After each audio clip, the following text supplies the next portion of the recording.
Сфера услуг для населения – одна из не до конца заполненных предпринимателями Аймяконского района ниш.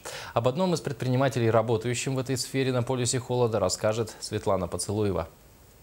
Имя Никифора Протопопова хорошо известно аймяконцам.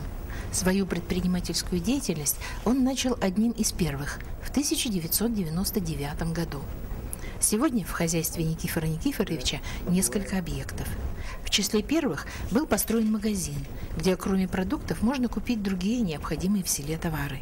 В магазине тепло, чисто и вкусно пахнет свежим хлебом. Хлеб выпекается в пекарне Протопопова, которую он построил 4 года назад.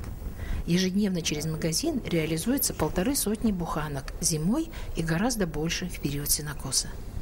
Хлеб мы печем вот в таких печи, да? Это армейская кухня, прицепная печь. Мы его сняли, там с прицепа сняли, поставили его сюда. Она топится дровами. И здесь получается очень вкусный, пышный хлеб. С целью увеличения товарооборота всех направлений деятельности в декабре прошлого года Протопоповы открыли кафе, которое уже пользуется заслуженным признанием как местных жителей, так и гостей Наслега. В начале этого года ввели в строй небольшой коптильный цех и уже получили первую продукцию. Наша продукция это нормально, хорошая. Вот у Уснера продается в городе. Отправляли все. Там, говорят, хорошо получается. Опытный предприниматель изучает спрос населения, смотрит в будущее, старается принимать участие в грантах, работает над программой дальнейшего развития.